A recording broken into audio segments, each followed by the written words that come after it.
Hello everyone, কি অবস্থা? কেমন আছো সবাই? আশা করি সবাই ভালো আছো। আমি একটু ভালো নাই, কারণ একটু নার্ভাস। আমি ভুলবশত বাইপাস রোড পিক করে ফেলছি।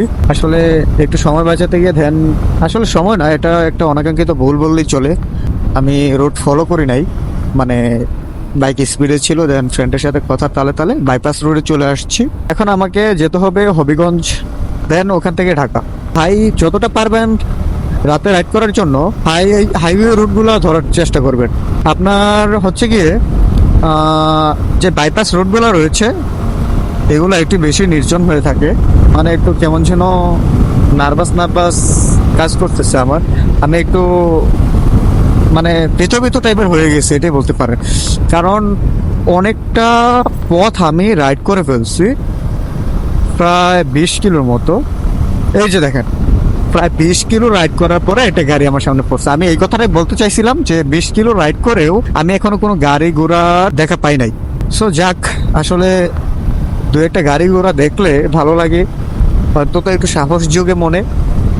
তবুও আমি বলবো, সাজেশন থাকবে, রাতের বেলা যতটা পারেন এই নির্জন নিরিবিলি রুটগুলা এড়িয়ে চলার চেষ্টা করুন। আমি যেহেতু এই রুটে ফার্স্ট টাইম, আমার কাছে একটু আনইজি ফিল হবে, একটু মানে কেমন যেন ভয় ভয় কাজ করবে, এটাই স্বাভাবিক, আর এটাই হচ্ছে আমার সাথে। সো আমি মানে কি বলবো, ওইখানে একজনকে জিজ্ঞেস করলাম, দেন বললো যে এখান থেকে হবিগঞ্জ সদর থেকে দেন আমাকে শায়েস্তাগঞ্জ উঠতে হবে, তারপরে আমার ঢাকা রুট ধরতে হবে। তবে এই বিষয়টা আমি প্রথমে একটু নোটিস করা উচিত ছিল, যে আসলে আমি যখন দেখলাম যে কোনো গাড়ি ঘোড়া নেই, তখনই আমার এই রুট থেকে ব্যাক করার জন্য অ্যাটেম্প নেওয়া উচিত ছিল।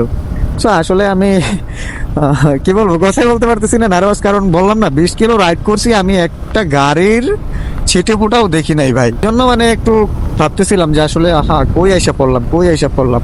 এমনও হইতে পারে যে রুটটা ভালো না, কিংবা এখানে জায়গাগুলো ভালো না, নির্জন এলাকা, হয়তো এরকম না। দেখেন আশেপাশে, দেখাই ভিউটা, এ দেখেন হাওর পানি, দেন এই পাশে সেম তেমন একটা লোকালয় নাই, বাড়িঘর নাই, আর পাশ দিয়ে এই যে ঝোপঝাড়, এগুলা তো মানে ভয় করার মতোই।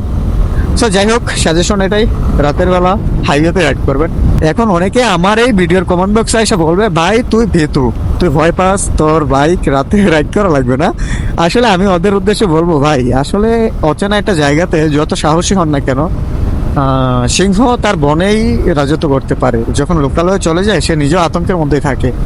সো আমি যেহেতু অচেনা একটা প্লেসে, অচেনা একটা জায়গায়, আর এরকম নিরিবিলি পরিবেশ, আপনারা দেখতে পাচ্ছেন অন ক্যামেরাতে ওই একটা গাড়ি দেখছিলেন, এরপরে আর কোনো গাড়ি এখনো পর্যন্ত আমার ভিডিওতে আপনারা দেখতে পান নাই।